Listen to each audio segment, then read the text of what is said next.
Hello, ladies and gentlemen. Welcome back to Just Because Wrestling. And yes, I forgot to upload the episode last week. I was busy with college and I forgot. I was reminded day before Extreme Rules, and Jack reminded me the day before Extreme Rules, and I forgot again.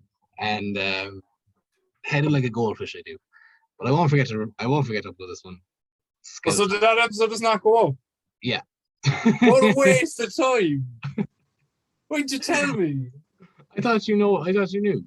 No, I reminded you, so I just assumed it went up. No, I got distracted like 2 minutes later, and it just never went up. I was out. You're saying I took 2 hours out of my busy schedule to record, and you fucking didn't upload the episode. I took 2 hours of my busy schedule as well. I mean, I'm busy too. That's why I forgot. I'm not used to this Zoom thing as well. I'm not used to like I had to do a whole thing with Skype before on like how to get like download the file, whereas with Zoom I don't know what the fuck's the story like, so I have to get used to that. So yeah, apologies for that. But I didn't even know that now. That's how professional this podcast is. I didn't even know. I thought you did. I thought you knew. And I was like, huh, he's being really cool about this. And I was like, oh wait, no, because when we recorded on the Thursday, wasn't it? And or was it? I can't remember. Or was it Tuesday? It was the Friday, I think. I think we had to push to the Friday. Yeah. And I was probably working all weekend. And yeah, I can't remember. Anyways, here's a tip for you. As soon as we're done recording, upload the episode. Yeah, but I've shit to do after this as well. Like, so I mean, I'm kept going on it. So yeah, we'll call that one the last episode, and if we're ever stuck, we can always upload our predictions. Yeah, if we're ever stuck, we'll upload a preview episode to Extreme Rules 2021. Yeah, that sounds like a good one. That sounds like something people will want to listen. For Extreme Rules 2022, we'll just upload that. Let's see if people notice any difference. Probably be the same card anyway. Yeah, exactly. The rematches they do, it'll be close to the same card. Yeah, exactly. Look, wasn't much only human. I'm only human. I make mistakes, and we'll move on. This episode will get uploaded, 100%, definitely. We'll see. Yeah, so it's a draft episode. We're talking about the draft.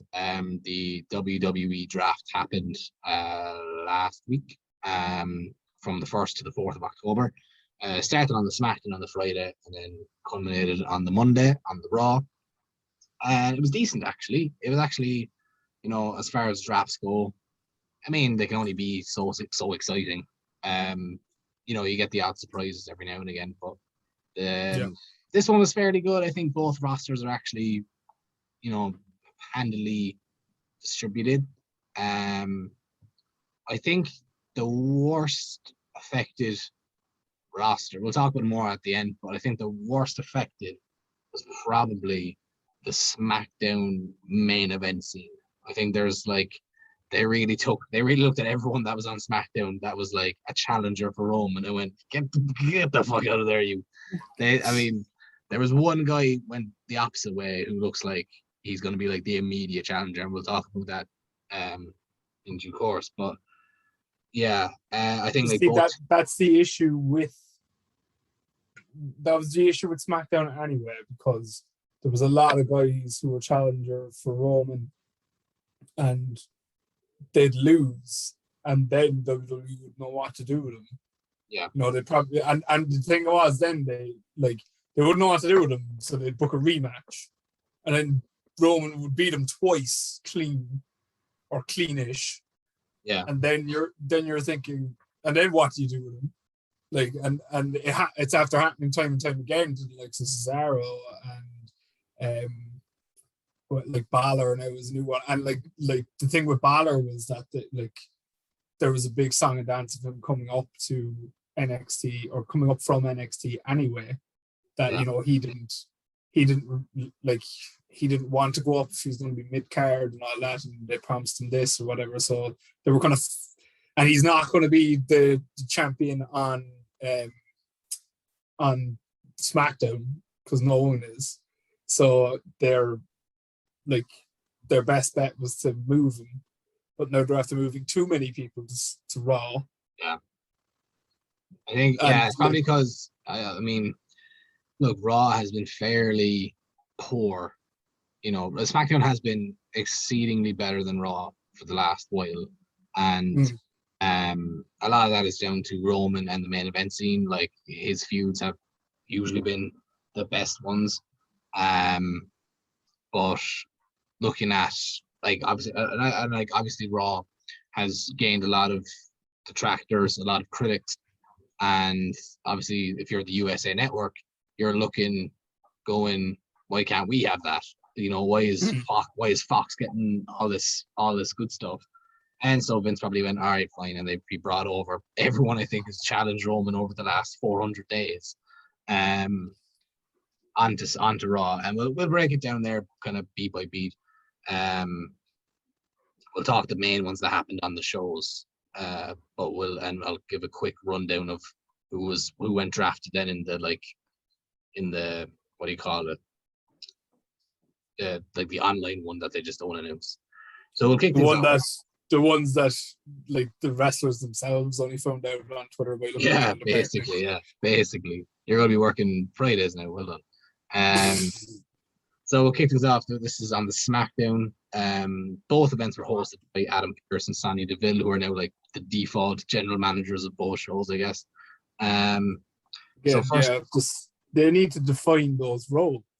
Like I love how their title is WWE official. What does that mean? Like isn't every single person who works with WWE a WWE official? WWE official, yeah. Like you're officially an employee. Is that what that means? Like, yeah. So we'll break it down beat by beat.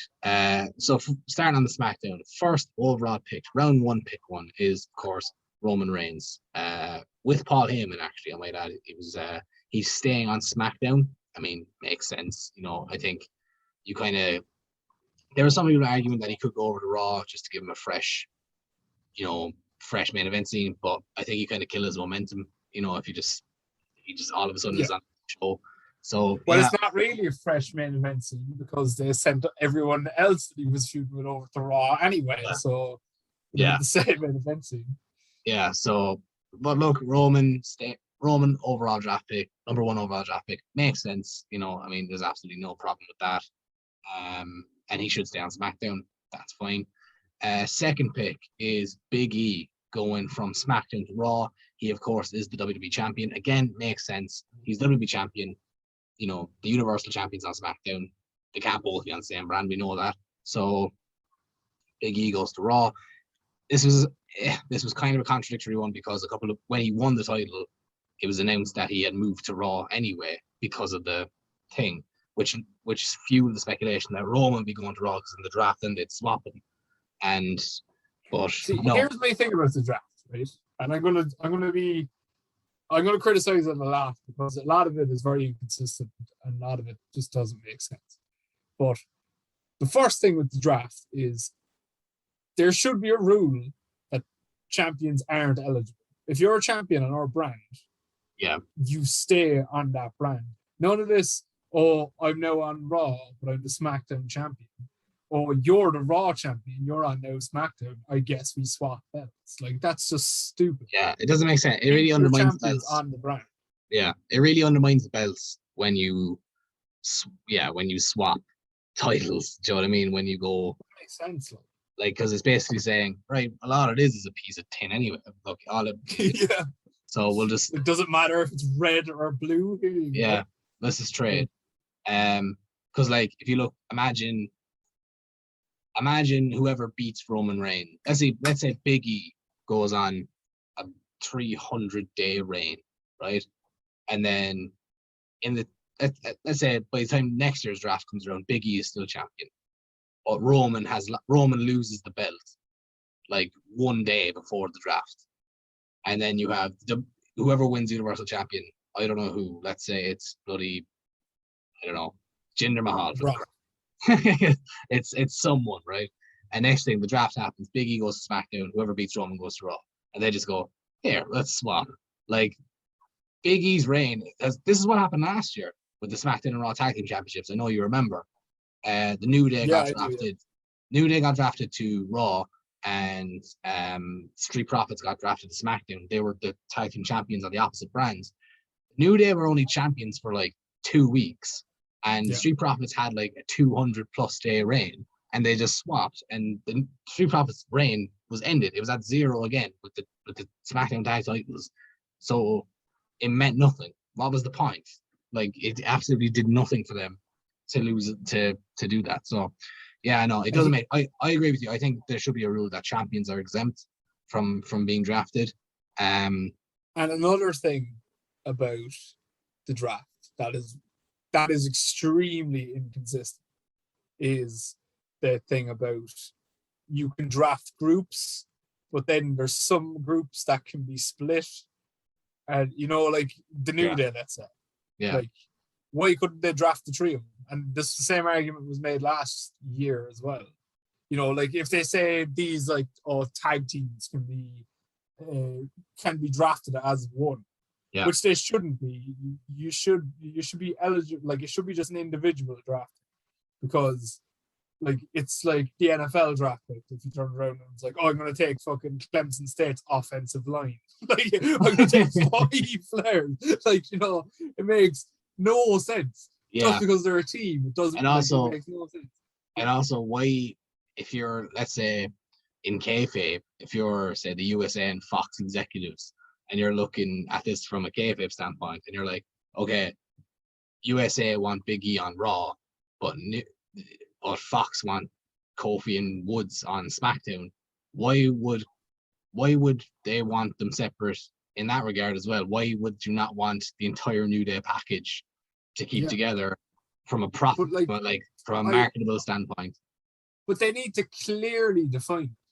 Like, they should do away with it anyway, just being able to select teams, because then they split some teams. Like, okay, you can select Nakamura and Rick Boogs, but then you have to split the New Day. Like, like the New Day are a team. Nakamura and Rick Boogs are just fucking thrown together. And the thing is, right? Thing is, I will say, both tag divisions, I think, on both brands actually came out fairly good in this. They seem fairly even in terms of teams. I mean, they're not nowhere near where they should be, but like, they're both decent. There's not one side completely lopsided or whatever.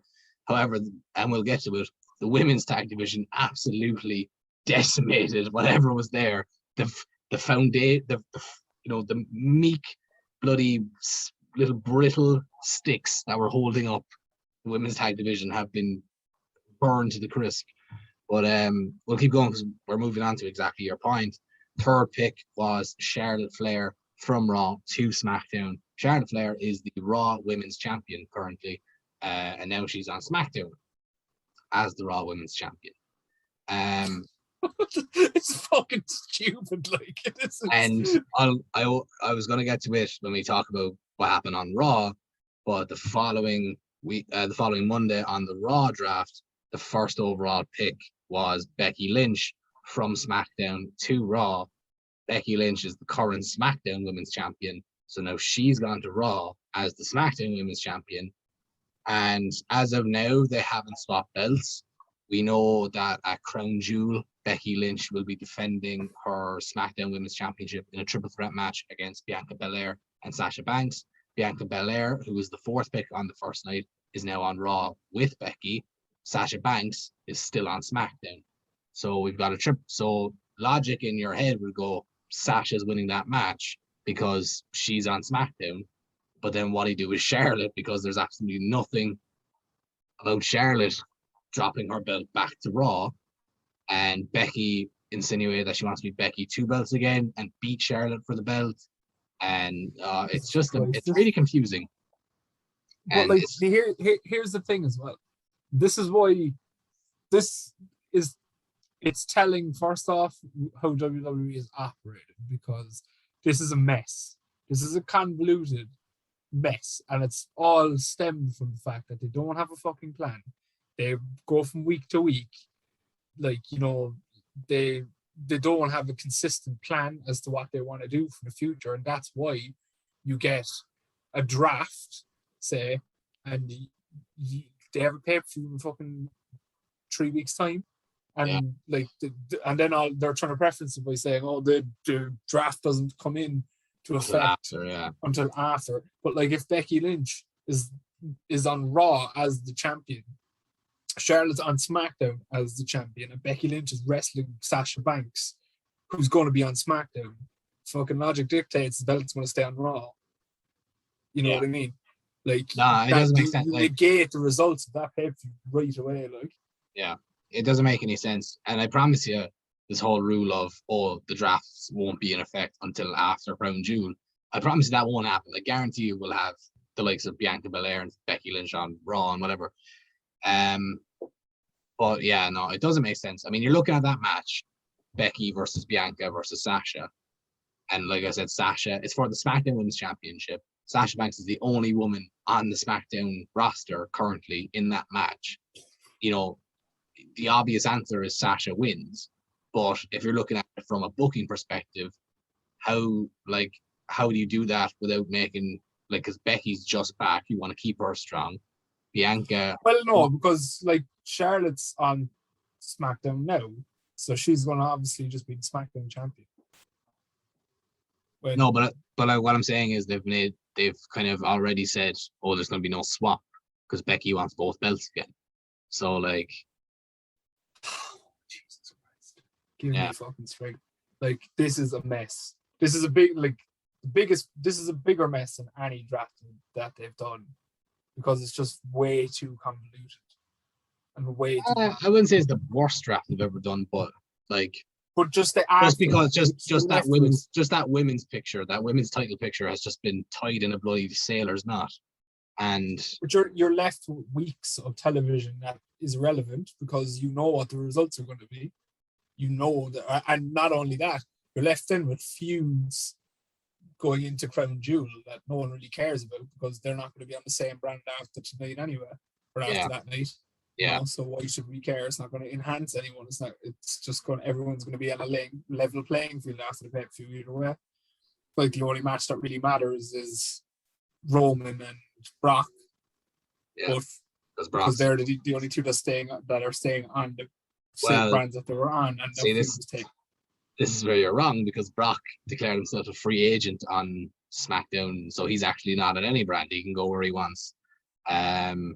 So yeah, but Brock was always classed as that, because remember they brought in the rule that part-time wrestlers will be classed as free agents. But the thing was that Brock actually cut a promo, which is a strange sentence to say in itself, but he said, you know, Jude, because of Paul Heyman, Brock Lesnar is a free agent and he can go where he wants. So, you know, whatever. Well, yeah, look. What's he gonna do? Turn up in NXT? Hey, Tommaso. Fucking up Joe Gacy and Braun Breaker. I'd love to see Braun Breaker and Brock. That'd be good. It actually would be. That's the thing. Yeah, it would be good. That'd be a cool match. So yeah, Charlotte from Raw to SmackDown. Bianca Belair from SmackDown to Raw.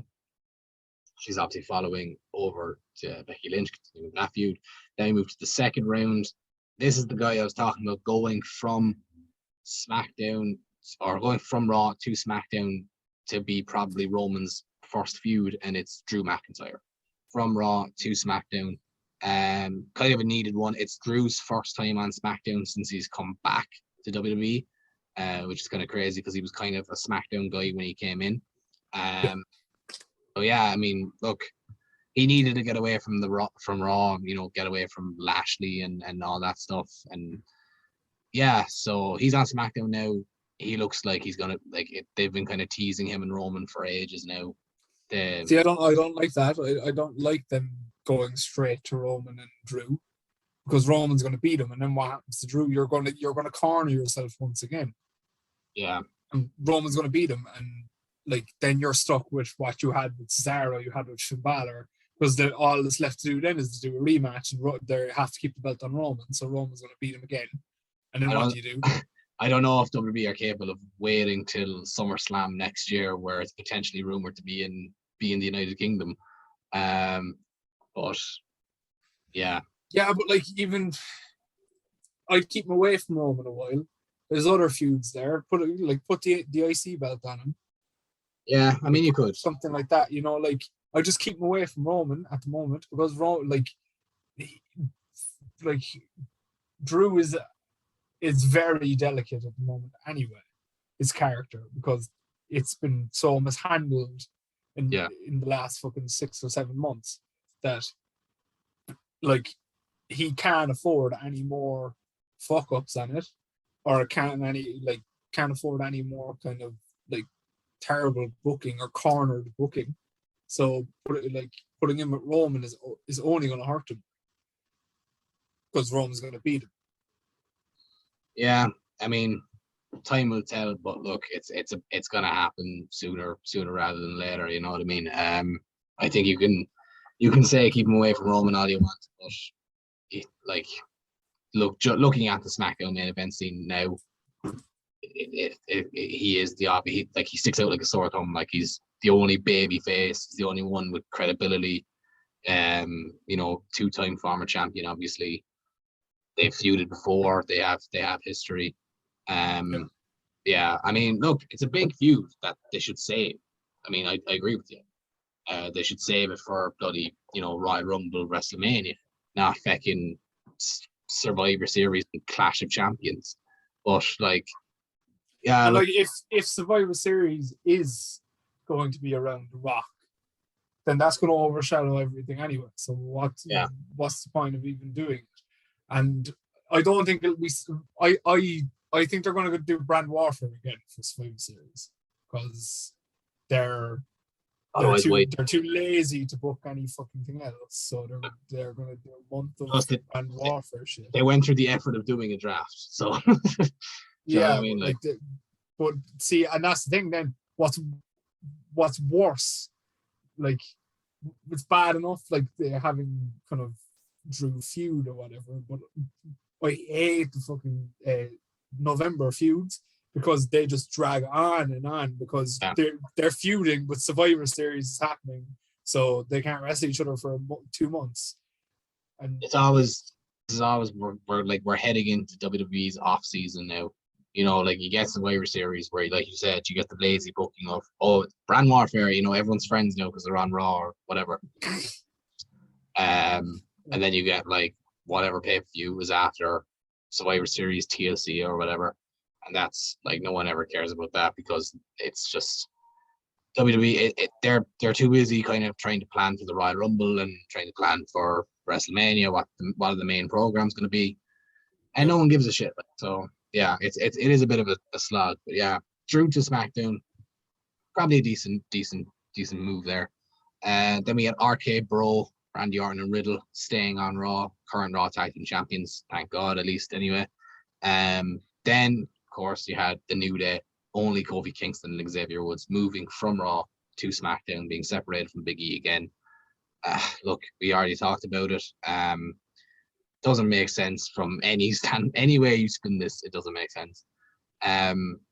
Next up was a welcome move as well, in my opinion. It was Edge from SmackDown to Raw. I think that's decent. However, it was very quickly negated in my mind because we'll get to it later on. But Seth Rollins on the Raw was moved from SmackDown to Raw as well. So that feud's continuing just over on Raw. And like I thought, like I was like, oh, okay, they're moving Edge and probably keeping Rollins on SmackDown, and you know that'll break that feud up a little bit there. But no, it's going to continue just on Raw or on on Raw. Did you see? Actually, I meant to say this. Yeah. Did you see on the bump? They were talking about Seth Rollins' home invasion thing in Edge's house, and special guest was Sonya Deville. And they were asking Sonya Deville they were like, how would you react, Sonya, if someone entered your house and all this kind of stuff, like, and it was actually Jesus Christ, I didn't see that. Yeah, I watched the clip of it. It was like, I don't know if they actually, it was pure like they completely forgot that whole thing happened with Sonya. And the host, or whoever he is, asked was asking her the question, and you could see he was going, "Oh, fuck yeah," and then he was kind of stuttering and Sonya was just like, "Look, if I was home, it'd be handled, and I'd protect myself at all times, or whatever." Like, she just very quickly, very briefly, and calmly answered the question and moved on. But like, whoever was putting that show together needs a talking to, because like, of all the people on the roster as well to have, like, and you bring on Sonya Deville to talk about a home invasion angle. Yeah, but anyways, Edge from SmackDown to Raw, grand. Then move on to round 3.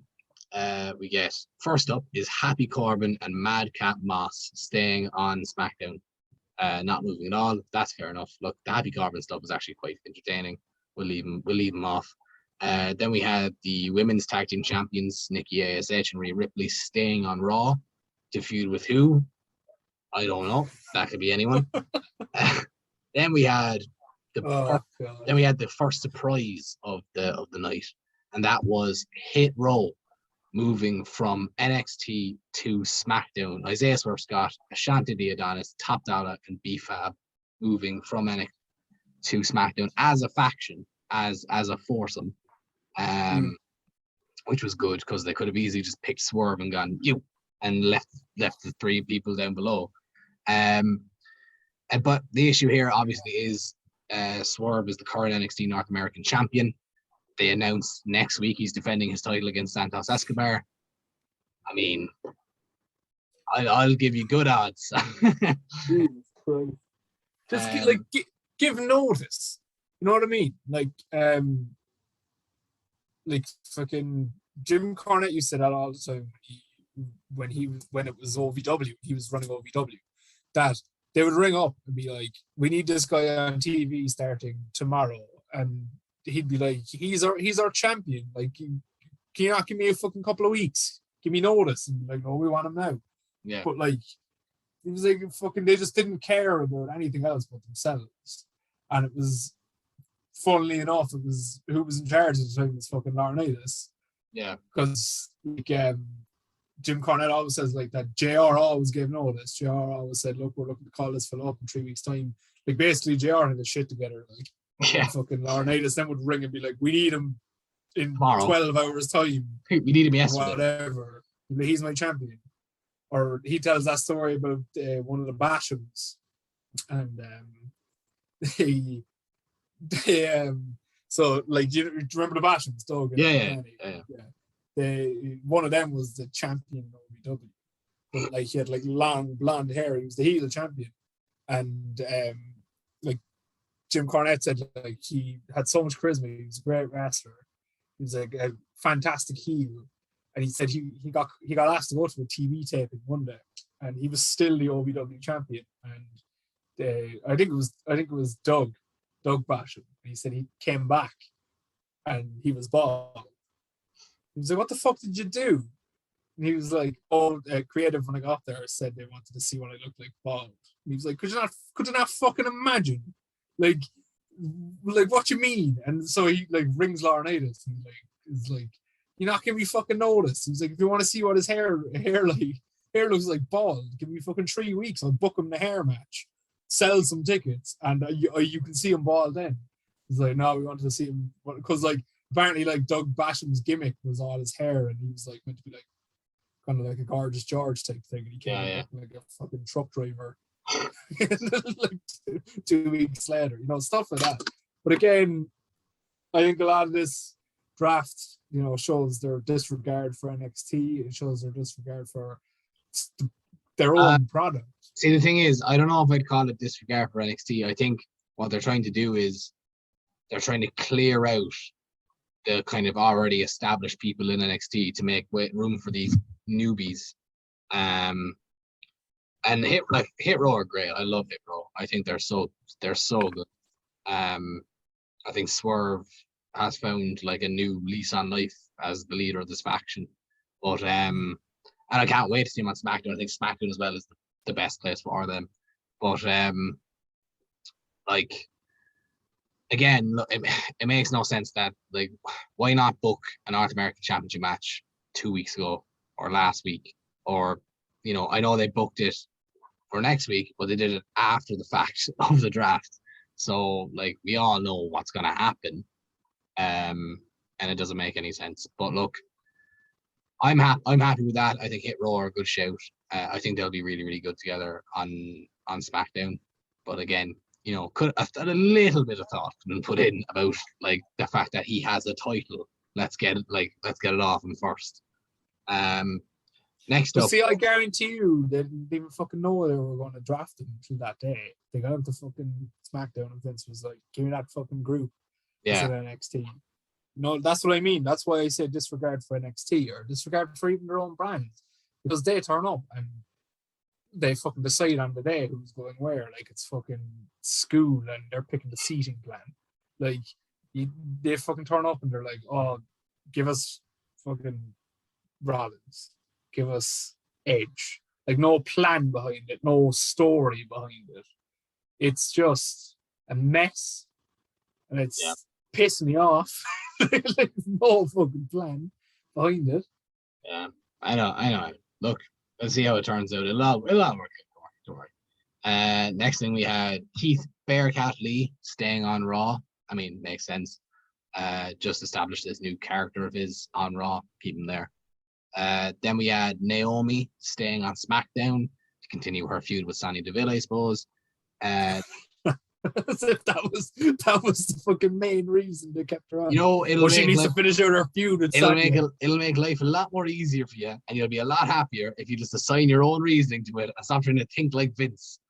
Then we had Rey and Dominic Mysterio from SmackDown to Raw.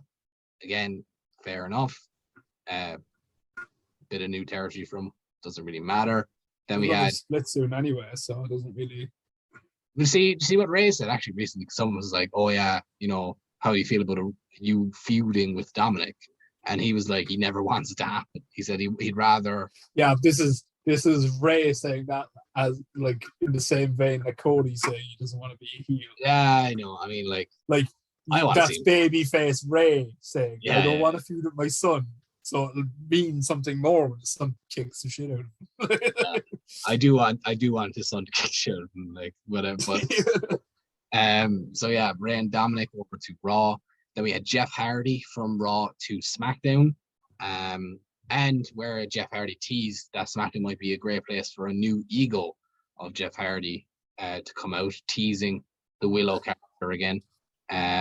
He's really trying for this, and like he has been for years, really trying to get Willow into WWE as if it was. Here's the thing, right? They just brought back No More Words. Like, yeah, they'll have to change music again. Yeah. I don't know. I think he might be an opponent for Roman at some point. Jeff? One last run at a main event. Yeah, I know. I'd be up for it, yeah. It'd be a good match. I'd be up for a filler, like something for TLC, like between the Rumble and thing would be a good place. Yeah, TLC match, yeah, between Jeff and Roman. And TLC match as well, like, because it's his match. Yeah, I'd be up for that. He's a guy as well who can eat a loss, and he'll be fine, like, as well. And then finally, the final draft on the SmackDown was Austin Theory from NXT to Raw. Again, good shout, I think this. Obviously, he now leaves the way, the faction he was with Johnny Gargano, Candice LeRae, Indy Hartwell, and now Dexter Lumis. But you don't just marry Indy Hartwell, you marry the way. Dexter Lumis, a man whose penis size we found out this week, which was necessary information. That's when you can tell that Vince has gotten into NXT. Yeah, dick jokes. But yeah, Austin Theory from NXT to Raw. I mean, he just looks like he looks like a little John Cena. Like, do you know what I mean? He looks like a WWE superstar. He does. He looks like if he was a bit taller, he would have been already up in the main roster. Yeah. And he already started himself a little mini feud with Jeff Hardy, attacking him on Raw this week. Was it Raw? Can't remember.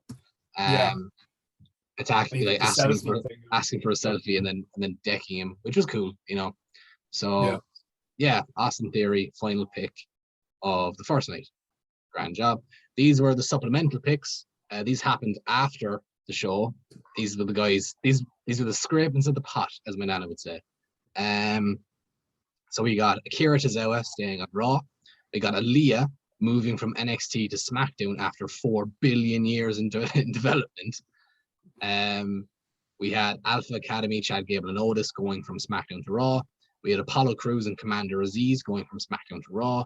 We had Doudrop staying on Raw, Drake Maverick staying on Raw, Drew Gulak going from Raw to SmackDown, John Morrison staying on Raw, Mace moving from Raw to SmackDown, Mansoor moving from Raw to SmackDown. I love the way he still gets the name Mace.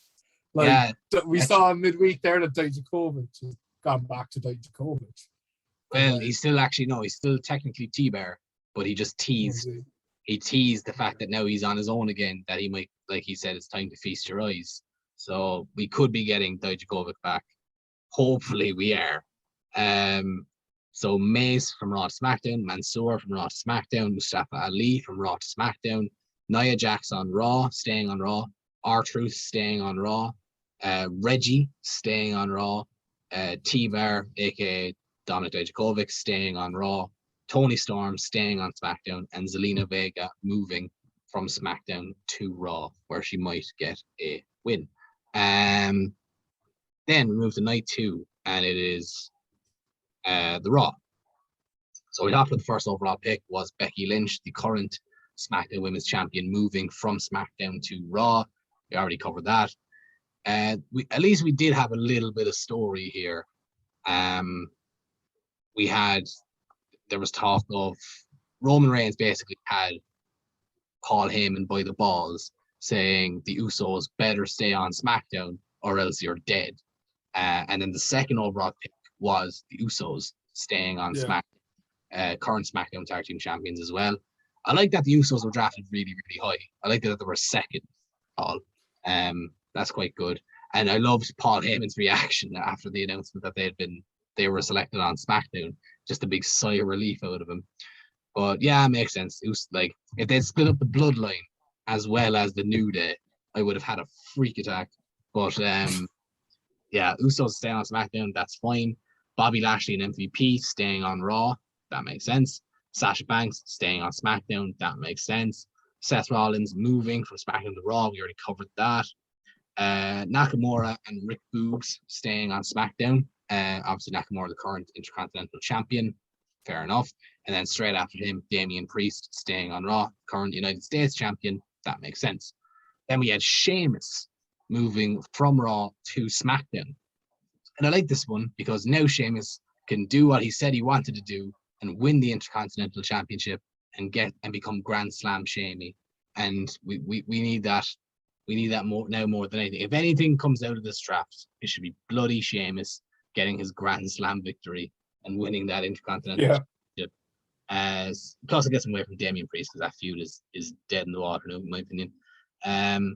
Then we had another one that I was surprised at. I thought they were going to break these guys up. It was AJ Styles and Omas staying on Raw. I thought they were going to break them up. I genuinely thought they were going to send AJ back to SmackDown and keep Omas on Raw, and think Omas was able to go it alone after a couple of months with AJ. But look, they're keeping them together, which is the right call in my opinion. Then we got Shayna Bezler moving from Raw to SmackDown, get her away from Nia Jax. That's grand. She seems to be kind of reinvigorating herself at the moment, going back to the old Shayna Bezler, which is the best Shayna Bezler. Then we got another guy who desperately needed a move. It was Kevin Owens from SmackDown to Raw. Again, another guy who feuded with Roman, just getting moved. I think he desperately needs a move, but it's not within brands within WWE. Wink, wink, nudge, nudge. Elsewhere. Yeah, like that's kind of a done kind of thing now, isn't it? I mean, it seems very, very likely. A lot of people are speculating he's getting Dean Ambrose treatment on his way out. Just losing. He's lost basically all his matches since that news came out. He lost his feud with Happy Corbin. Imagine losing a feud to Baron. And that he's done that. So maybe I'm not sure. I can't remember when his contract was. I know that originally everyone thought it was like 2024 or 2025 or something. It was meant to be up, but it is meant to be next year. I'm just not sure when next year. I think it's early anyway, early enough. Then we had the first NXT call up of the night. It was Zaya Lee from NXT to SmackDown. I'm a big fan of Zaya Lee. I think she's really, really good. However, the whole Tian Sha faction down in NXT has been made absolutely, completely redundant, right? So you had Mei Ying, Zaya Lee, and Boa making up this faction. Mei Ying was billed. I'm not lying. This is exactly what she was. She was a 5,000-year-old dragon princess who was undead because she made some deal with a dragon that she'd have some powers or something. She trained Zaya Lee and Boa to become these bloody triad kung fu killing machines. And then this week on NXT, Indy Hartwell beats Mei Ying in a singles match. Beats her clean as a whistle, clean as you like.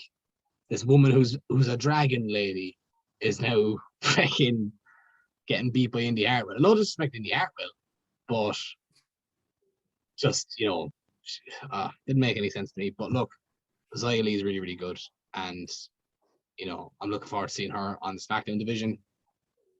I think that's a good signing. Street Profits from SmackDown to Raw. Viking Raiders from Raw to SmackDown. Please, God, keep them away from each other. I do not want to repeat that feud again. It doesn't make a difference anyway because the Viking Raiders aren't going to be on TV. Yeah. I mean, we might get them. We might get a little feud with them and the Usos, which could be fun. But I mean, they're not nearly what they should be. Then we got, this was a weird one to me, right? We got Finn Balor going from SmackDown to Raw. And it's not the move that's strange to me, it's the placement. Placement of it. Yeah, the fact that we got Viking Raiders, the Street Profits, Nakamura, I suppose not, Sheamus, AJ Styles, Omas, and Bezler, and Owens, and Zaya Lee, all before him. Do you know what I mean? Finn Balor's just coming out. Just coming out of again, it doesn't I used to put a lot of thought into structure and a lot of thought into placement in terms of draft picks, but I just gotten to a stage where I really think it doesn't matter. Yeah, you know what I mean. I really think that from watching this draft, and I know I'm fucking repeating myself now. But from watching this, I see no actual thought put into the changes or put into the draft. No thought put into the placement of it. And I can tell by looking at the picks and what's planned beyond that this was a last minute decision that, WWE didn't really take much care in actually selecting the draft picks. So why, as fans, should we care where the fucking where what fucking number Kevin Owens or Finn Balor or whoever was picked? Because at the end of the day, it doesn't really matter. It's WWE. If this was AEW, yes, everything matters. Everything, the little details all matter. WWE, it doesn't. Yeah. That we talk about the list and the fucking we talk about the order of numbers. Unless you're number one, or unless you're probably in the top 5 picks, doesn't really matter. Yeah. I guarantee you, those after the top 5, the picks are just whatever's written down on the sheet, whatever came first. It's not even top 5. I think it's literally the first 4 in the first round. They were the ones that put thought into, and then everyone else was like, "Oh yeah, well, okay, we'll move Finn from SmackDown to Raw." Especially these drafts, these kind of last 2 or 3 drafts didn't matter. like when they first brought back the brand split, when you had Foley and Stephanie, and you had Brian and Shane McMahon. Yeah. That, like, they made a big deal out of that. They made a big deal out of like what order. Yeah. And it seemed like there was a plan. Like, they had the triple threat at the end of the night, the Shield triple threat. So there were like and there was only one champion. So they were going in making their first round pick, not knowing at the end of the night whether this person would be the champion. Yeah. You know what I mean? And then they had to kind of bet on who was going to win as their first pick. I think SmackDown took Dean Ambrose, and SmackDown picked Dean, yeah, and Rollins was the champion. Like, stuff like that. And Dean was the champion, and then Steph picked Rollins, obviously. Rollins, yeah. She was like, go get and all this kind of stuff. Yeah. That's what I mean. Like, stuff like that I remember. I can tell you in 2 weeks' time I won't know what happened at this year's draft. I remember that. Yeah. Like, I could not tell you what happened in the last year's draft. Because it doesn't I can't either. I had to check, actually, because I was there going, I was going to say, Roman Reigns, first overall pick 2 years in a row. And then I checked, and he wasn't the first overall pick last year. It was Drew. And I didn't really remember, but I don't either. I didn't remember Drew getting drafted. I couldn't remember that there was a draft. But I remember that. Because it was like, I remember the one with the Shield, because there was a story behind it. If you put a story behind these drafts, then you make a memory. And that's why I feel like you need like general managers from both brands as well, because that's part of the story. Yeah. Like, it's having, and again, I'll go back. I know I'm going back and like talking about sports and real sports, like the NFL and all that, but that's what this is based on. They're doing a draft. The only reason they're doing a draft is because how popular the NFL draft gets, how popular the NBA draft gets. That's why they do it. But I don't think the draft would be as popular if it was the NFL are drafting, not fucking individual teams. Because that's what this is.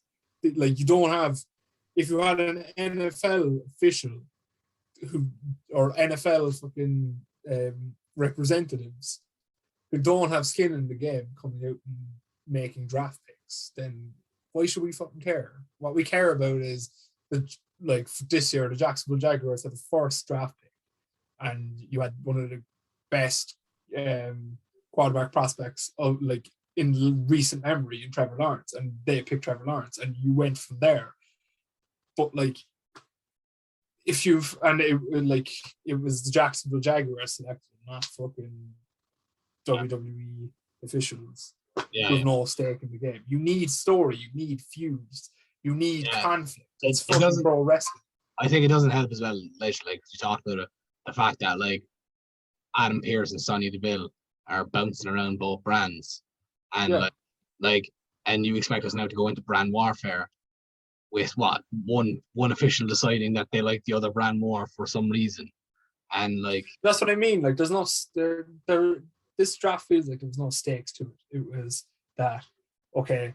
Now, like you said it earlier, it just felt like, okay, now you work on Monday nights and you work on Friday nights. Yeah. Off you go. There's no stakes. Like, back in the day when they first brought in the draft, and you had Heyman and Bischoff, and both fighting every fucking pick.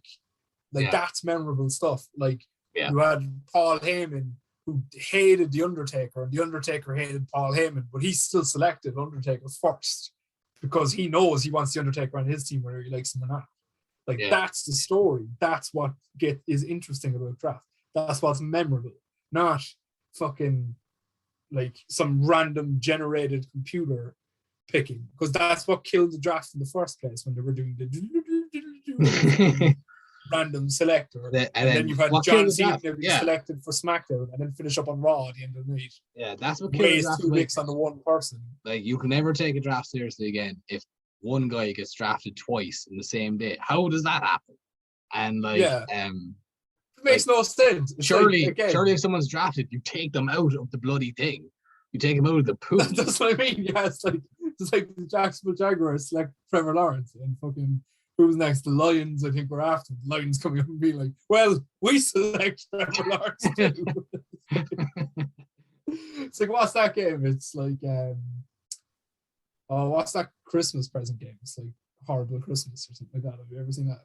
Yeah. Where like it's the concept is like all the presents are there, and you can steal someone's present or whatever, and after a certain amount of time, you end up with whatever present you have. That's what basically what that concept is. Yeah. Whatever you have. You get what you get. So yeah, Finn Balor from SmackDown to Raw. Fair enough. We talked about that. Ricochet from Raw to SmackDown. He's a guy who might actually benefit from this being on SmackDown.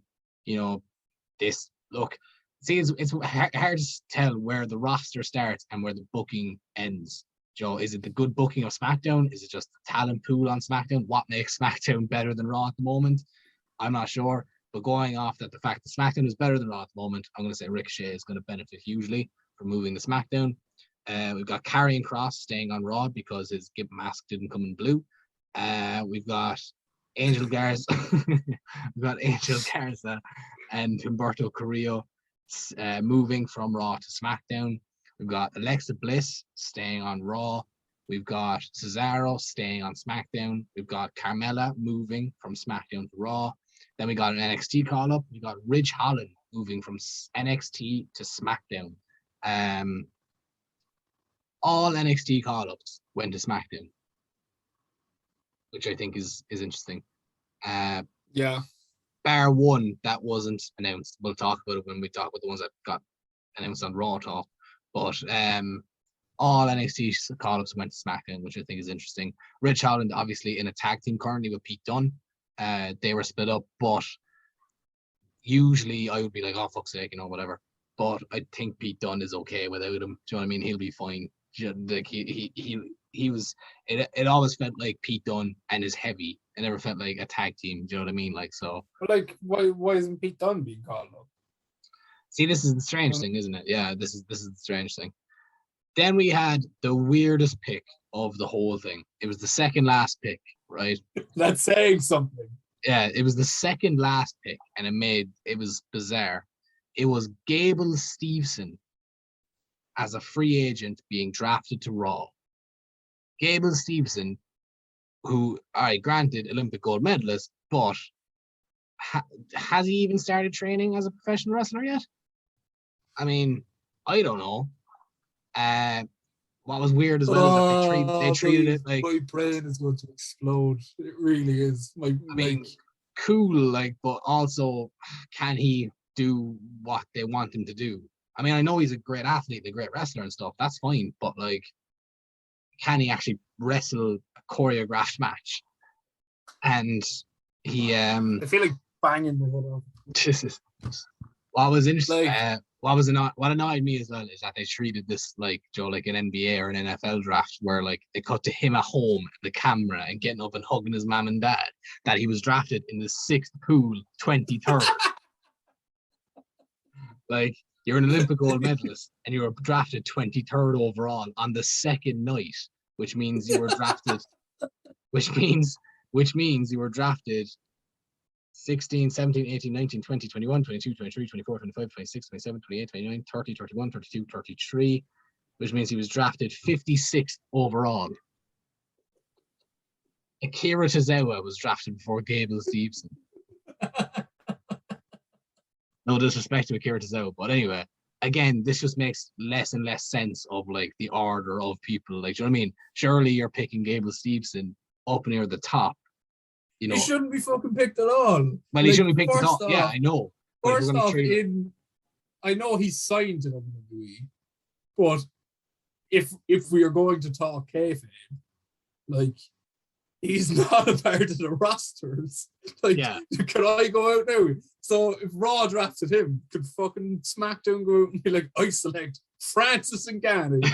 You know, like, he just like picking random people. It's like the NBA draft. Instead of going to the colleges, they went to the high schools. I was like, we want that one. Let's get that kid in. It's not even. It's like Because like he technically, and in kayfabe and in real life, doesn't play that sport.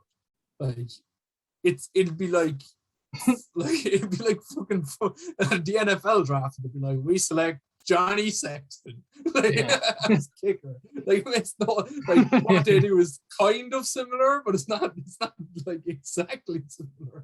Like it doesn't make any sense. Like so like at least if they had said, why not start tonight showing Gable Stevenson at home? Like, at least kind of tease it that it's going to happen, or at least prepare us, because when it was announced, you're just sitting there then going, what? It's like, and as well, just logically, like, did you not just set up NXT to be a developmental, right? And then you have fucking people being like, oh, well, Kurt Angle did it. No, Kurt Angle went to fucking Memphis for 6 months. He was trained by Dory Funk. They didn't announce that he had properly signed until he was ready to go up to the main roster. Like, and I get that Gable Stevenson is athletic and all that. There's plenty of amateur wrestlers who were at Gable Stevenson level that never were able to make the jump. Kurt Angle was an exception, and to be doing that to him, I think it's a disservice to Gable Stevenson now anyway, because he's not trained. He's not prepared, I would imagine. He doesn't have any pro wrestling training, really. So whatever he's done is minimal. Do you know what I mean? Like, and he's going to turn up on Raw now, and you're going to hear Olympic gold medalist. And what's the only comparison you can make? Angle, The only gold medalist, other Olympic gold medalist. So you're saying this guy, without training, without thing, is going to be put on Raw, and the only thing we can compare him to is one of the best pure athletes and wrestlers of all time. Like, that is killing someone before they even begin. Yeah, I mean, like, it's because this is it. Like, because you have that. Yeah, he's going to show up on Raw one day. They're going to say he's Olympic gold medalist, like Kurt Angle. And like, you obviously set the bar exponentially high. And then, but here's my other thing. Here's the flip side. Like, this is such a lose-lose scenario, right? So you have that situation where you take the legs from out from under him before he even gets going, or he's not going to show up on Raw now for fucking months because he's going to be busy training. Because he's going to be training to get ready to go to Raw. But if that was the case, why not put him on NXT and debut him the fucking night after the Rumble or the night after Mania or something like that, where NXT call-ups usually happen as well anyway? Like, why not give him a run in NXT to get some actual experience in a ring in front of a camera on a TV show and then debut him? So it's a lose-lose situation for poor Gable Stevenson. Look, we'll see what happens with him. He could be the second coming, but the chances of that are extraordinarily high. And then finally, the final pick on television was, of course, Sami Zayn staying on SmackDown. And credit to him. I said it to you that it suits his character, it suits the whole conspiracy thing, whatever. You put it to me that it probably wasn't the case. It was probably just let's just like Sami Zayn. It's probably in alphabetical order that they put him last. But he is, in fairness, I'm trying to turn it into a storyline with the tweets and stuff like that. Like, so, credit where credit's due. He's a trier. And then we got again, no one should have to try and turn things into a story. No, I know. They should all be fucking storylines. Yeah, I know.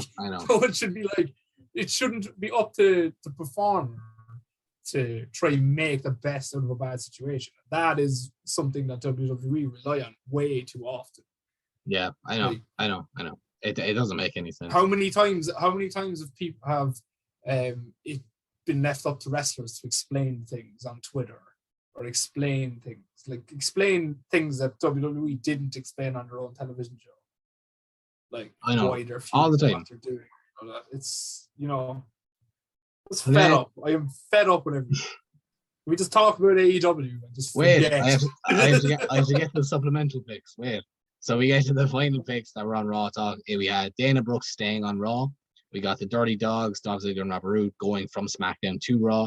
Dana Brooks staying on Raw, but if you ask Corey Graves, it's a waste of pick. Yeah. The fuck's that about? That's so, like, obviously the line was fed to him, but, like, that's so bad. It's basically like Vince was going, I wanted to fire her, but I ran out of pink slips. You know, so yeah, we'll see how much longer she lasts. She did respond to it. I can't remember what she said though. So sorry, I can't report on that, but she did respond to it. It's out there somewhere. We got the Hurt Business. Actually, as you say that, I had an article just in front of me that's talking about her responding. So I'll. Oh yeah, get it up there. While I rattle these off. We got the Hurt Business staying on Raw. We got Jackson Riker staying on Raw. This was the weirdest, right? This was the weirdest draft pick of the entire thing for me, okay? Not weirder than Gable Stevenson, okay? We got Jinder Mahal and Shanky moving from Raw to SmackDown. And we got Veer staying on Raw. Like, why? Like, why? Like, is he actually going to be on TV? Like, why? You look at that trio, and surely the tag team is Veer and Shanky, and you separate Jinder. Why did you? Why do you do that? It makes no sense. Like, it's like looking at the Hurt Business. It's like looking at the Hurt Business, going, "We're gonna draft Lashley and Cedric together, and we're gonna put Shelton by himself." If you were doing it for fucking the Elite, you'd be like, I'm gonna take Matt Jackson and Adam Cole. Like, it makes no sense. Yeah. Doesn't make any sense. That one is the most Why bizarre. would you do that? These people aren't going to be on TV anyway. Yeah. Let's be realistic. Yeah. So why split them? Like, why? At least if you keep them together, at least if like a tag team gets injured or whatever, and all of a sudden you have a few like open slots, then you can put them in there. But what's the point of splitting them up? You're not going to be using either of them anyway, so keep them together. Yeah. They used to do it all the time, and thankfully they've gotten away from it now. But they used to do it all the time with like couples, with like husbands and wives. Neither of the husband or the wife would be on TV, but they'd still split their thing. Like, for instance, they did it with Mike Bennett and Rhea Kanellis. Neither of them were going to be on TV anyway, but they both have to report to different brands then on different days and travel in a different schedule. For what? Why? Like, you know what I mean? Like, what's like? You know, and they wonder then why they give out of the company. Then we had Liv Morgan going from SmackDown to Raw. We got Mia Yim going from NXT to Raw. That was the only NXT pick to go to Raw. Sorry, correct me if I'm wrong. No, wasn't Mia Yim drafted recently to SmackDown or something like that? Wasn't she called up? No, what happened was she was moved to the SmackDown roster page on WWE.com, and they said nothing, but they just never used her. So she was just in purgatory for the last couple of months. Okay. Then we got who was the pick before me? I'm sorry. Liv Morgan. Oh yeah. I knew there was. I had a statistic behind it. So she's moved every single time. Is it? It's her and Kevin Owens have moved to the same brand for every draft. Her and Kevin Owens have moved to the same brand, as in like. Yeah, like they've anytime they've moved Kevin Owens, they've moved Liv Morgan to the same draft. It's just a funny little. Who noticed that? Then Kevin Owens tweeted it. Oh, was that? Like, every time they move me, they move Liv Morgan, and Britt Baker quoted it and said interesting, and Liv Morgan quoted Britt Baker and said it is, isn't it? Yeah. So. Yeah. Low angle coming. So then. I meant if Kevin Owens goes to AEW, she might go. Oh, yeah, I didn't know. That's what Britt Baker meant. Like, she said, interesting. Yeah, fair enough. I mean, I'd be up for that. Everyone goes to AEW now. Everyone. So then we had Miz staying on Raw. We had Natalya staying on SmackDown. We had Shotzi staying on SmackDown. We had Tamina moving from SmackDown to Raw. We had Tegan Nox moving from SmackDown to Raw, thus annihilating the women's tag division. And then finally we had... Why, again? Why? Why would you do it? I don't know. Why? I don't know. And then finally we had Veer staying on Raw. Jesus Christ. We have free agents as well. I'll quickly run through. Brock Lesnar, free agent due to contractual provision. It says Lesnar announced that he was a free agent, implying it was due to a deal arranged by Paul Heyman, thus is eligible to appear on any brand. I mean, fair enough. We got Asuka, who was inactive due to a hand injury. Bayley, who was inactive due to a torn ACL. Elias was not drafted. Eva Marie was not drafted. Lacey Evans, inactive due to maternity leave. The Lucha House Party were not drafted. Maurice, apparently, was not drafted. Slapjack was not drafted. And Titus O'Neil was not drafted. Slapjack, as well, worth noting, has been appearing on dark matches for SmackDown under his old name of Shane Thorne, with what I can only assume is a crocodile. Oh, he's like he's like a Crocodile Dundee gimmick, isn't he? Yeah. You there? Yeah, I'm there. Can you hear me? Yeah, he's like a Crocodile Dundee gimmick, isn't it? Yes, yeah, that's basically what it is. So yeah, and that was the 2021 WWE Draft. In entirety. So yeah, like they said, the results of the draft will go into effect beginning with the October 22nd episode of SmackDown, which is the first day after Crown Jewel. All hoping that they get back in time. Let's not forget. Oh, you know they won't. Yeah, let's not forget the last time they had to go to Saudi Arabia. But so yeah, there you go. That's the draft. Look, I would say, you know, anything stand out to you, but we've gone through it the whole in its entirety, and we've already pointed out the flaws and this, that, and the other thing. And I think it's time to talk about some good stuff. So let's talk about AEW last night. Let's talk about Dynamite, because Dynamite was, well, it was full of good. It was full of one really good thing, and then one kind of okay thing, and then another good thing. So the good thing, of course, was the main event was the Casino ladder match to determine the number one contender for the AEW World Championship. We had Jon Moxley, Lance Archer, Orange Cassidy, Matt Hardy. Can I remember anyone else? Andrade, El Idolo, and Pac. Darby Allin was also meant to be in the match, but he was attacked by the Pinnacle beforehand, taking him out of the running. And then of course we had the Joker card, the Joker surprise entrance guy. Now all week it was being teased that, well, the man himself was teasing it, that it would be Buddy Matthews, formerly known as Buddy Murphy. Buddy Murphy, you know, he's putting up like pictures of Joker cards and why so serious, all this kind of stuff. Yeah. It turned out not to be him, because I did see a lot of people as well saying that it was going to be the Joker, who ended up being Hangman Page. I saw a lot of people saying, oh, it's actually just going to be Hangman. And I was like, you know what? Either way, I'd be happy. I think both are cool shouts anyway. But now I'm really happy that it was Hangman, because the pop that he got was absolutely insane. Like even after like his momentum was kind of killed, and you know, after spending a couple of weeks off TV, coming back and getting one of the loudest pops of the year in AEW is a testament to. And that's it. That's saying something. Yeah, that's saying something. Like, think about what's happened in AEW, especially the last few months. Yeah, like it's a testament. I wouldn't say it's the loudest pop. Like, no, I wouldn't say it's the loudest either. But I'm saying definitely one of the Punk at the United Center, maybe the biggest pop of all time. Yeah, like that might have trumped Triple H in Madison Square Garden. But yeah, that's like, for I see it was a return, but it's definitely in a different category to Punk and Bryan. Yeah, because it's not a debut, I suppose. Like, it's probably the best return prop. It's up there. It's definitely up there. And I think I like, it's got. I prefer that it's Hangman. I prefer that it wasn't just a guy like a Buddy Matthews who was just in there to get a pop, or to be a nice surprise for the crowd.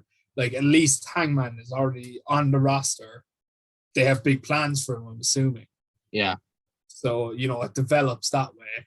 Because like it would have been cool to see Buddy Matthews there, but they're debuting so many people right now that you're only going to get lost. You like there's, and I don't mean this in a disrespectful way, but there's way bigger names than Buddy Matthews that are getting lost in the shuffle at the moment. So if he debuted, like, I'd like for him to hold out, and maybe down the line when everything's kind of died down and all these guys who like were released by WWE or are coming back, come in, let it die down, and then you make your thing. Because at the moment it's like the Invasion storyline where you debut all the like 50 people and like all of a sudden they're all getting lost in the shuffle.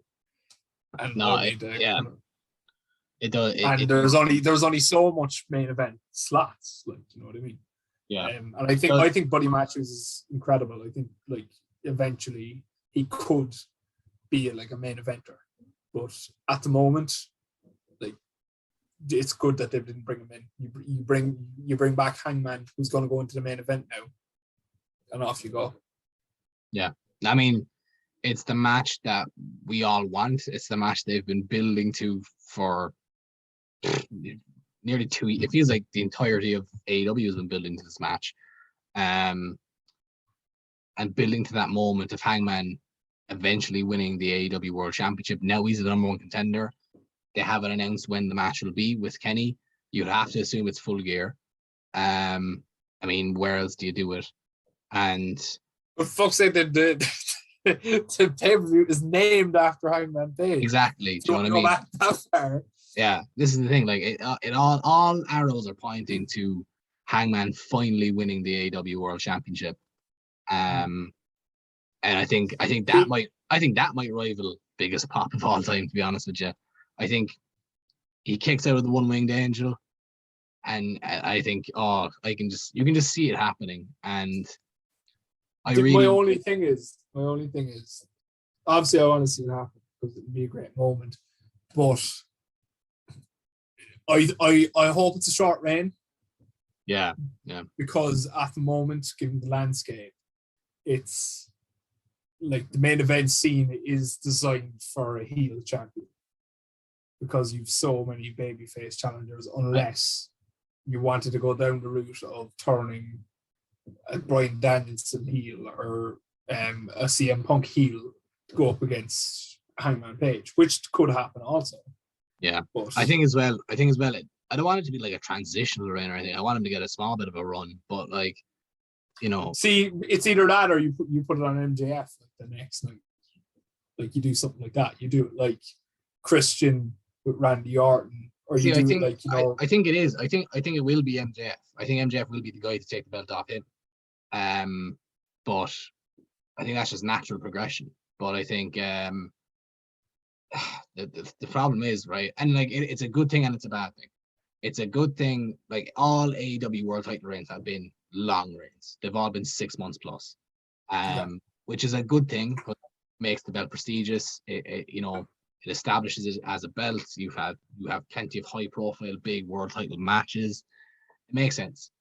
But then also you're like, you do get tired of waiting for your favorites, your Hangman Pages and your Darby Allins and your, Sammy Guevara's and, these guys to get their turn at the top. And then, there's guys like Punk and Bryan and, guys who you don't know how much time you have with them. But you want to see them get one more run. Paul White. These guys who you're not sure how much time they have left, and then who knows when the next big signing comes into it. Like, when are they going to sign Kazuchika Okada? And you can't not put him in the world title picture. Do you know what I mean? Like these. And then you have the likes of the wrestlers then who were in WWE who never got their fair shake, should have. Yeah, like Andrade and Pac. Aleister Black. Yeah, Malachi Black or Pac. who are and you know, if these long reigns continue, might never get their proper trust. And who's the thing, and like who's say, oh, when Kevin Owens, you know, if he does leave WWE and sign for AEW, like, I mean, Adam Cole. Adam Cole. Like, I love a good long title reign, but I think I do love it. I think it's, you know, it's better than fucking you know, hot shotting the belt around the place. But like, yeah, I'm not championing for this to become like the WWE title in 2001, where like there was like 14 champions in the year. It was I'm not saying that. 2002, I think, was the year with the most. I think there was 8 different men held the title in 2002. Was it 2002? Yeah, it was like Triple H, Hulk Hogan. That was the year Hogan won it. He beat Undertaker and stuff like that. Yeah, it was Undertaker, Big Show. It was a crazy year. But that was like Lesnar, Big Show, Angle. It was Lesnar, Big Show, Hogan, Triple H, Rock, Undertaker. Because Hogan beat Taker. Yeah, Angle probably had it at some point there. He did, because he beat Big Show for it. Because it went from Lesnar and Heyman screwing Lesnar, lining with the Big Show, and then Heyman screwed the Big Show and like the Angle. Yeah. And then it might have been 7. I can't remember, but yeah, there was a lot anyway that year. But yeah, no, look, just a nice little reign for Hangman. It's like, I think Hangman's reign will be more about the pop and the moment, and then he can lose it to an MJF or whoever, and then you can bring him. That's what I mean. Like, because I think Hangman is a way better character to chase, and he's a way better as a sympathetic character. So I think having him beat Kenny, and then on Dynamite the following Wednesday have MJF cheat to take the belt off. Yeah. After, you know, I think it's perfect for the Hangman character. Yeah, no, it makes sense. And like you can give MJF. So. Yeah, and like Hangman has years left in him. Like, do you know what I mean? He's still only like 28 or whatever he is. So like he can get like his long reign down the road. But yeah, Hangman's back. He's the number 1 contender. Everything, like, it looked like for a while there we weren't going to get that. It looked like it was going to be Bryan Danielson, but now it doesn't seem to be. So I'm happy with that. The other big noteworthy thing coming out of Dynamite last night was the announcement of a new championship. It is the AEW TBS Championship, which will be debuting in January next year. This is another thing that was weird to me. They announced this for January. They're not announcing it in January. They're announcing it for January. And it's going to be a new title for the women. It's basically the TNT title, but for women. They have until now in January now to be signing people. They don't have the roster right now to have they barely have the roster for 1 belt. Never mind the second. I guess is the justification, because I didn't actually watch the unveiling. I just saw the pictures of the belt and, you know, read about it. But like, is the justification for this like, oh, whoever holds this will be the face of TBS? Is that what it is? Is like, because I don't know. I can't see why they would have. I can't see why they would need to bring in, because at least with Cody, right? When Cody brought in the TNT title, it was because, oh, I can't challenge for the world title anymore. I need to bring in a title I can win. You know, but, and also, you know, the face of TNT, all this kind of crack. But like, you bring in, I don't see the justification for a second women's title unless it's tag titles, because at least that has a gimmick. If they wanted to name the belt after where it will feature and have the person to face, it should be called the YouTube Championship, because realistically, this belt is only going to be defended on Dark and Elevation and possibly Rampage, which makes no sense because that's on TNT. So yeah, it's going to be defended everywhere but TBS, because trust me, this belt isn't going to be on Dynamite that much. Yeah, maybe it's that. Maybe that's like, the thing. Like the women's belt. The women's belt is barely on Dynamite. It gets 1 half-hour segment a week. Yeah. Never mind the fucking second belt. Yeah. I mean, did you see Justy's tweet where he was like, I'm the RTE player champion. I never work, and when I do, I'm shite. Yeah. Yeah, good one.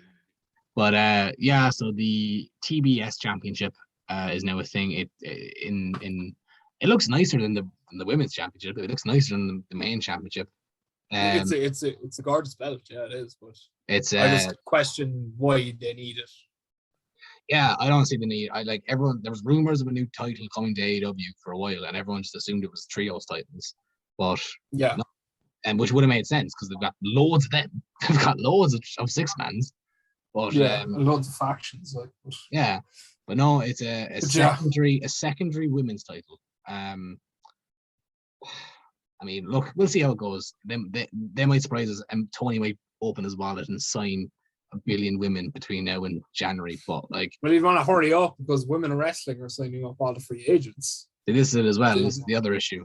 We got women in wrestling after opening up, and they've signed Tessa Blanchard. You know, your opinions on her may vary, but she's a name. And AJ Mendez, formerly known as AJ Lee. That's the name. That's the one. No. That's the one that you're going to build your company around. She's a commentator. No. Well, yeah, she's just a commentator for now, but she's going to wrestle at some point. You would assume she is. You would. I think. I mean, obviously, Punk was on record saying, "Oh yeah, it's because of injuries and this, that, and the other thing." Like, but he's not going to turn around on his wife's behalf and go, "Oh yeah, she will wrestle again someday." She'll be back. Yeah. So yeah, she's in the ring now training. But yeah, you have to imagine it. You can't not sign AJ Lee, one of the most like beloved women's wrestlers ever, and have her not wrestle. Do you know what I mean? Like it's strange. And could you imagine signing someone who hasn't wrestled in 10 years and just putting them on commentary all the time? Yeah, no, I mean, I've never heard. Can. Make him wrestle. We waited this long. Well, to be fair, Garcia on fucking I was gonna say he is wrestling Daniel Garcia on Rampage this week. I want to see him wrestle fucking normal elite people. No pun intended. I want to see him wrestle John Moxley. I want to see him wrestle Suzuki. Yeah. No one wants to see him wrestle Powerhouse Hobbs. I'm sorry.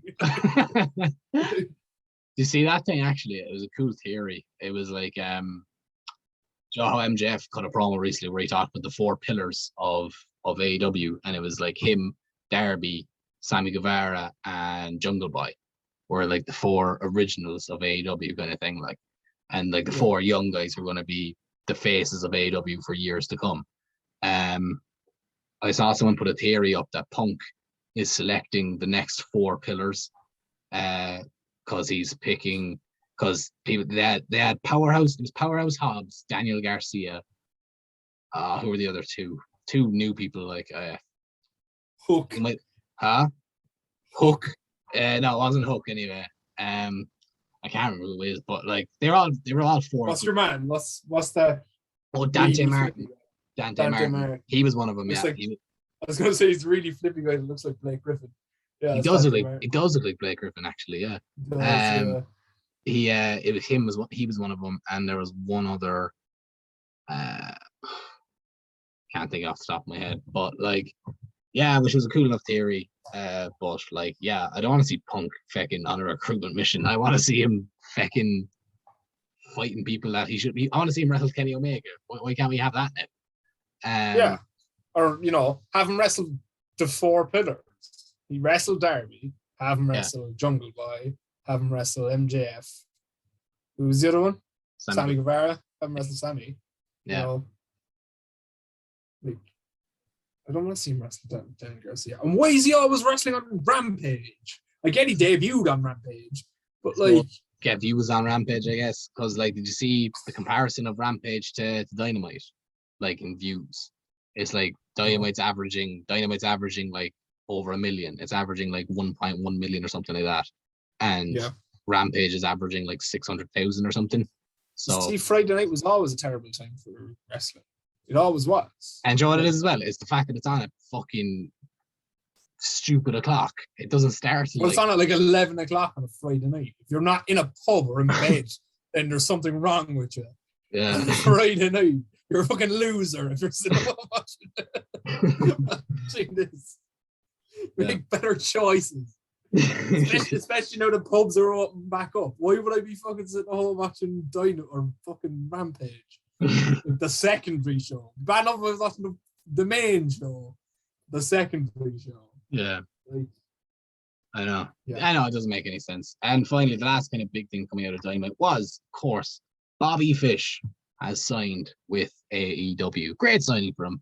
You know, Bobby Fish is great. He's got a wealth of experience, wealth of knowledge. He's one of these guys who, like, you know, he's going to fall into the just incredible role of, like, not just incredible, Jerry Lynn. I don't know why I said just incredible. Jerry Lynn. The Jerry Lynn role. We interviewed just incredible. I was like, what? He's going to be an Impact player? I didn't know where you were going there. No, Jerry Lynn, the kind of coach role thing. Yeah, I think that's what it is too. I'm surprised. Big Daddy Trips let him go. I thought he was going to be a shoo-in for, you know, like one of these guys who could come back after being released, but he'd be a coach, kind of part-time. It was interesting as well because apparently he had signed with MLW as well. But maybe it's like a thing where he can work both. I don't know. Did you see the new coach in the Performance Center that was announced today? No. Okay, this is very, very random. But they announced as one of the new head coaches in the Performance Center is Kenny Dykstra. Yeah. Former Kenny from the Spirit Squad. Former Suicide Squad. Or not Suicide Squad, Spirit Squad. Suicide Squad. Like Vince with that story Ruby Riott told. Yeah. Like, I was saying to you the other day, for those of you who don't know the story, apparently Vince went to see the Suicide Squad, and it was the first movie he went to see in years in the cinema. And he came back and wanted a Joker, which was Ruby, a Beast, which was Sarah Logan, and a Harley Quinn, which was Liv Morgan. And like, I can't help but chuckle at the thought of Vince going to the cinema. Can I get a meat wrap? Yeah. This is a cinema, sir.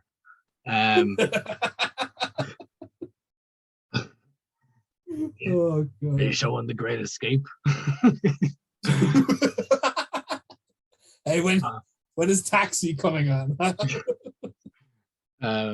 Yeah. So yeah. You ask me who his favorite actor is, he'd probably say Wahoo McDaniel.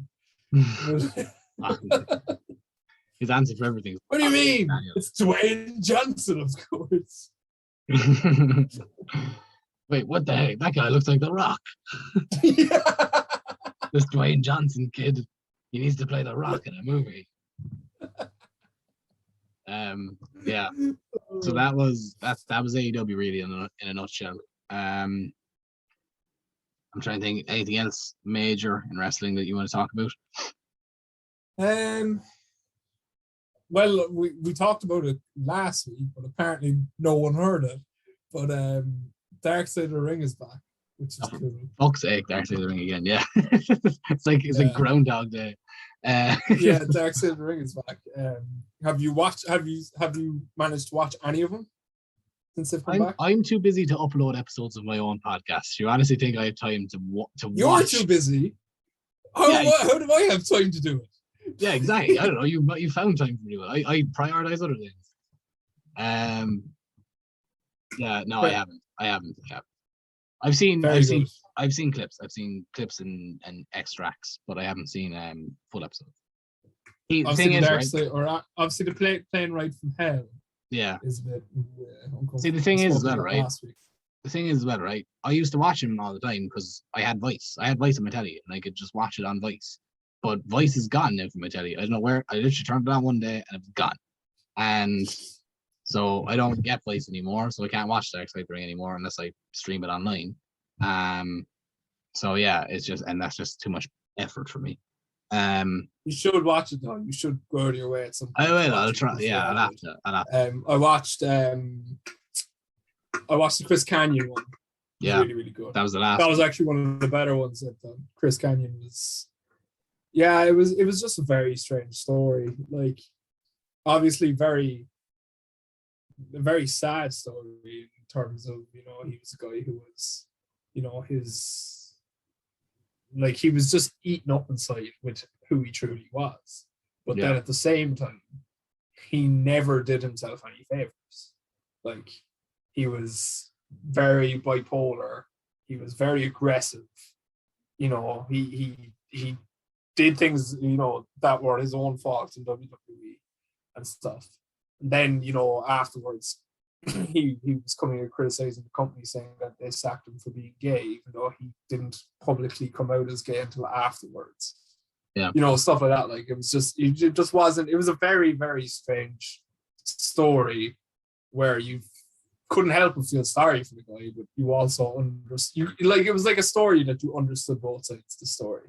Yeah. You know what I mean? It wasn't you know, bash WWE type story. You kind of understood their side of it as well. But yeah, it was an interesting one. I watched the FMW one last night. That was really good. Yeah, because FMW is mental. FMW is just it's one of those. It's like the what was the one last season with what's his name? Collision in Korea. No, not the Collision in Korea. The what was his name? Do you know the guy? Jeremy tried to set up his own promotion. Oh yeah, Herb Abrams. Yeah, Herb Abrams. It was like it's like that episode where it's just like, no, it's just the mental foundation of like a new promotion, and FMW was mental. I don't know who reported that Terry Funk's mind was gone, because he was hilarious in the thing. He starts off by cutting a promo. Yeah, about, like, cutting like his regular kind of introduction promo.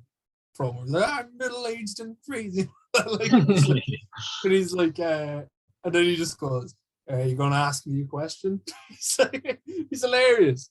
But and he, like, in fairness to him, he looked good. He looked himself.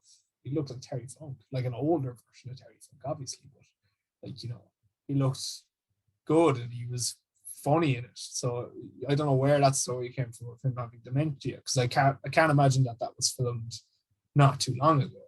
Yeah. You know, it must have I think it was like last year, probably at the latest. No, earlier, because they or like more recent, I'd say, because they took like the mid-season break stops for them to film more content. So that was only filmed probably 2 or 3 months ago. Like, okay. I thought this. No, like they can produce that show very quickly. All you have to do is interviews, really, like, just cutting together clips. But the yeah, he said he seemed really good. Obviously Onita was in it. Yeah. And I can tell, I was watching it last night, and I was like, he's going to be on AEW soon. We're going to get him and Moxley on an AEW show. Like wrestling each other. Oh yeah, I think we will. Yeah, why not? Because I said, Moxley has, like I said before, like, Moxley has kind of fallen into this role of like trying to figure out what to do with him while keeping him away from the AEW World Championship, because he's obviously such a name that you have to try and pick up these massive views. And yeah, so I think we're going to get something like him and Onita, which would be cool. Like, could you imagine at the end of one of his matches, Wild Thing plays, but like, you would think it's, you know, it's his music, and then Onita just walks out onto the ramp. That'd be cool. It would be a cool moment. But yeah, it's a bit of an interesting, like, it's a wild story, you know, about how he left and then it was given over to the commentator or whatever, and he ended up getting in trouble with the Yakuza and ended up killing himself because he owed him so much money. Yeah. And they, like, as a company, invested all this time and effort into Hayabusa, who ended up getting paralyzed in a match, and he was their only star. And then when he got paralyzed, it was like they had no one, and it kind of died a death then. And then they tried to bring it back in 2015, and it just didn't work. But yeah, it's a very good story. I'd highly recommend it. I don't know what next week's is. Is next week's is next week's XPW or something like that? No, I'm not sure on there. I'm not sure though. I don't think it's XPW. I don't know. Wild thing. You made my heart sing. Johnny K9 is next week. I don't even know what that is. Bikers, Bombs, and Bedlam, Johnny K9. Interesting. Yeah. It's about Ian Croturo. He was a Canadian professional wrestler born and raised in Ontario. He's better known by his ring names Johnny K9, Bruiser Bedlam, and Taurus Bulba. He was a jobber in WWF, but was a champion everywhere else he worked, such as Stampede, New Japan Pro Wrestling, and Smoky Mountain Wrestling. He was known for his history of legal problems. He was a member of Satan's Choice, a biker gang, convicted of assault, trafficking cocaine, and bombing a police station in 2005. So Christ. that's where that name comes from. Interesting. So Dark Side of the Ring has been good worth watching this season. Heels also has been very, very good. Like better than I ever thought it was going to be. So I'd highly recommend you go watch that as well. There's 7 episodes of it now, and it's really starting to get good. Trying to think of other kind of news and notes. There's not much. The G1 is happening, but at the same time, the G1 following it. The G1's kind of strange because at the start, obviously, we talked about it before. How like at the start you had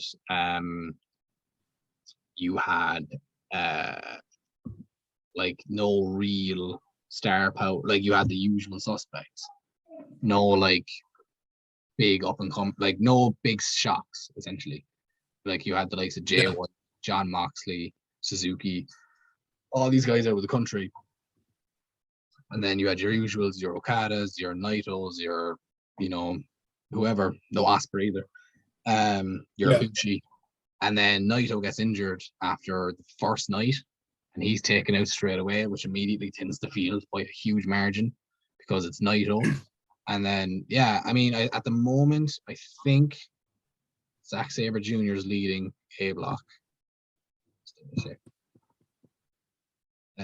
Currently, Zack Sabre Jr. and Kota Ibushi are leading A Block with 10 points each, and Jeff Cobb and Kazuchika Okada are leading B Block with 10 points each. And there is how many more?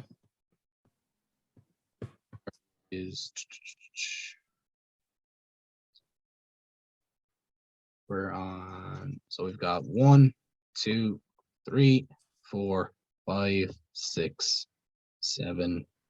We've got 7 more nights of it. So it's still anyone's game, really. It's not, there's no one.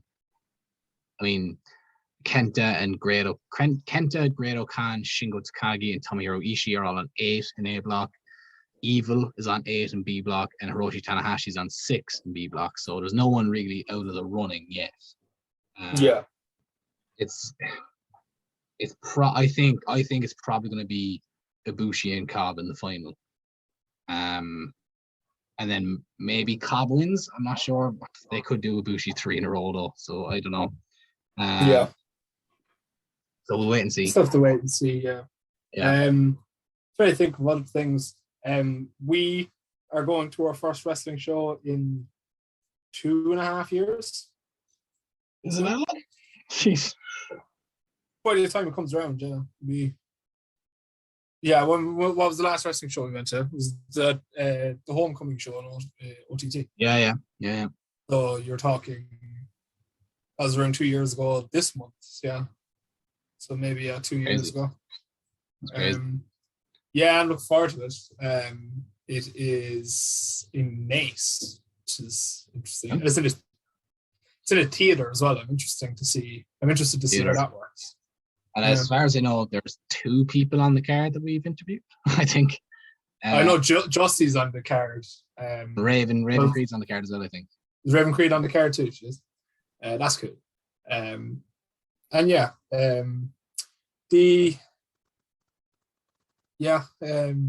think that's pretty much it. Yeah. Is there anything else? Probably not. No. Yeah, I suppose we'll leave it there.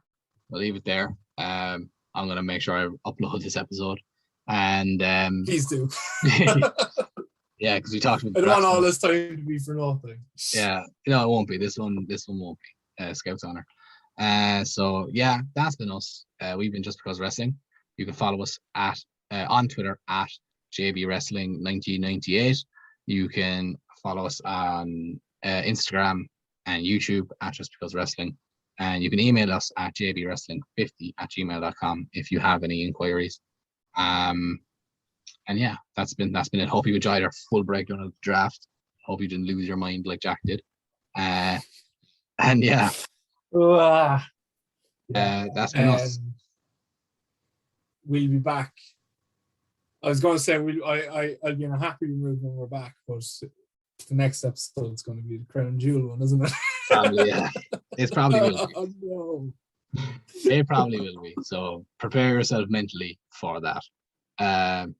Yeah, that's us. We'll have to do that one on like, I don't know. We'll have to do that one on a weekend where I haven't been working all day and not cranky as it is. Let's see. We'll have to, because the show itself is on a Thursday, so we'll have to do it before that anyway. Oh yeah, we do. Yeah. So, but yeah, that's been us. Stay tuned for our Crown Jewel episode, of course. And yeah, thanks for listening, guys. Thanks, guys.